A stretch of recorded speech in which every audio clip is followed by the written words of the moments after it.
తెల్లవారుజామున లేవగానే పవిత్రమైనటువంటి ఈశ్వర కార్యంలో మగ్నం అయ్యేటప్పుడు ఏ విరోధం ఉన్నా తల్లిదండ్రుల వరస ఉన్నవాళ్ళు, అన్నావదిల వరస ఉన్నవాళ్ళు, అక్క బావగారు, అత్తగారు మామగారు, గురువులు, పెద్దలు, అటువంటి వారిని నింద చేసేటటువంటి మాటలతో ప్రారంభం చేయకూడదు రోజుని. ఇది చాలా దారుణమైనటువంటి స్థితి. అందుకే మనకి లోకంలో ఒక మర్యాద చెప్తారు. నిద్ర లేస్తుంటే నోటి వెంట రావలసిన మొట్టమొదటి ఉచ్చారణ ఏమిటో తెలుసా అండి? ప్రకటనంగా మీ నోటి వెంట ముందు రావలసిన మాట ఇంకొకటి ఉండకూడదు. ఉరే అని కానీ, ఏమేవో కాఫీ ఇచ్చేయి అని కానీ, లేకపోతే నేను వాకింగ్కి వెళ్ళిపోవాలి బూట్లు ఎక్కడున్నాయని కానీ అనకూడదు. మీరు నిద్రమంచం మించి లేవగానే మీ నోటి వెంట రావలసిన మొదటి మాట 3 పర్యాయాలు శ్రీహరి శ్రీహరి శ్రీహరి అన్నారు. సంప్రదాయంలో ఇందులో ఉండండి. మీరు శ్రీహరి అంటూనే నిద్ర లేవాలి. శ్రీహరి అంటూ నిద్రలేస్తే ఏమవుతుందో తెలుసా అండి? ఆయన స్థితికారుడు. కాబట్టి ఆ రోజు మీరు తెలివితో ఉన్నంతసేపు చేసినటువంటి పనులను ఆయన రక్షిస్తాడు, మీకు ప్రయోజనాత్మకం చేస్తాడు.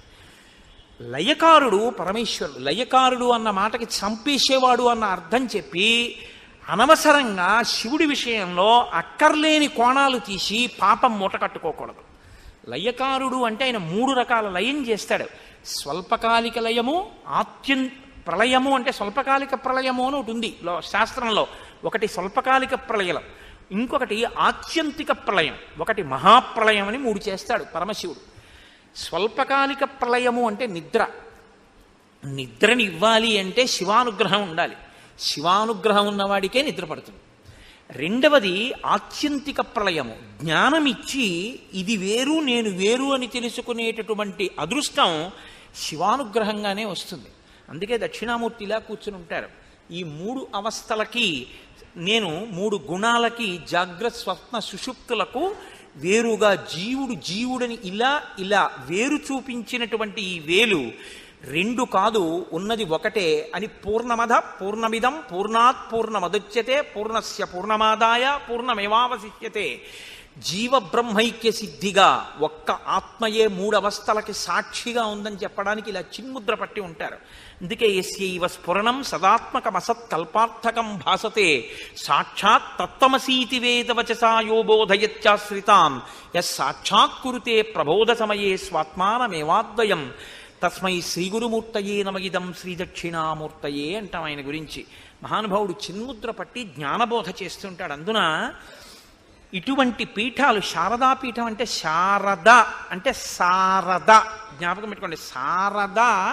శారద అవుతుంది.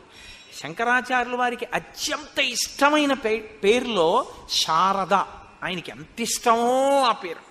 నాకు ఎవరైనా శారద అన్న పేరు పెట్టుకుంటారా అని చూస్తూ ఉంటాను. శారద ఎంత గొప్ప పేరు నిజంగా. శారద ఈ లోకము యొక్క సారమును మీకు ఇవ్వగలిగిన తల్లి ఆవిడే బ్రహ్మ సత్యం జగన్మిథ్య, ఈ జ్ఞానం ఇవ్వగలిగినటువంటి తల్లి. కాబట్టి ఆవిడ శారద.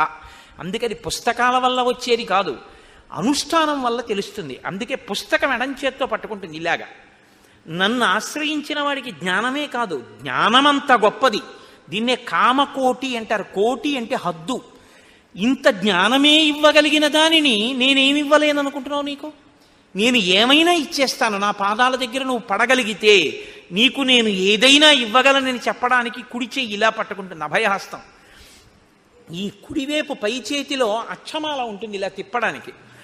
గురువులు చెప్పిన విషయం ఏదుందో అది లోపల నువ్వు తిప్పుతూ ఉండాలి. తిప్పితేనే జ్ఞానం ఆవిర్భవిస్తుంది. కాబట్టి తిప్పు అని చెప్పడానికి అక్షమాల పట్టుకుంటుంది. ఎడమ చేతిలో పైన అమృత భాండాన్ని పట్టుకుని చిలుక ఉంటుంది అమ్మవారి దగ్గర.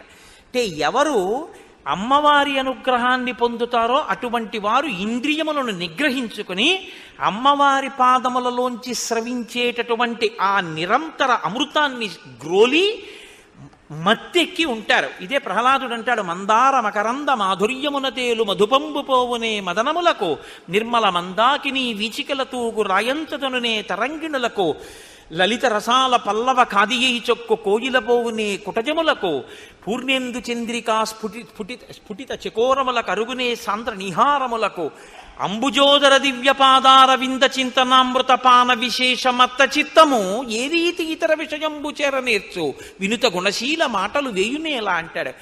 ఆ పరమేశ్వరుని యొక్క పాదార విందములను నిరంతరము మనసులో స్మరించడం వల్ల కలిగేటటువంటి ఆనంద రసామృతమును ధారలుగా గ్రోలడం వల్ల కలిగినటువంటి ఆ సంతోషములో మత్తెక్కి తైతక్కలాడేటటువంటి హృదయం ఇతర విషయముల యందు చేరమంటే ఎలా చేరుతుంది నాన్న? నన్ను ఇవాళ నువ్వు లోకం గురించి తిరుగు అంటే ఎలా తిరుగుతాను అని అడిగాడు.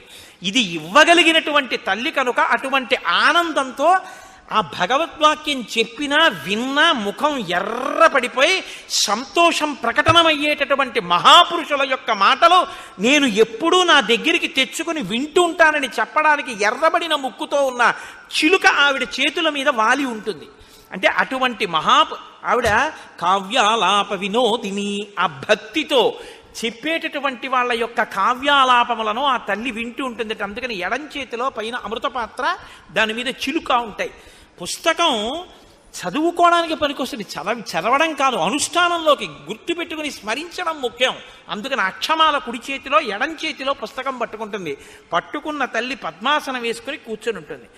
ఆవిడ శారద. ఇప్పుడు మీరు ఈ కోణంలో లోపలికి వెళ్ళి దర్శనం చేయండి అమ్మవారిని, మీకు ఎంత సంతోషంగా ఉంటుందో.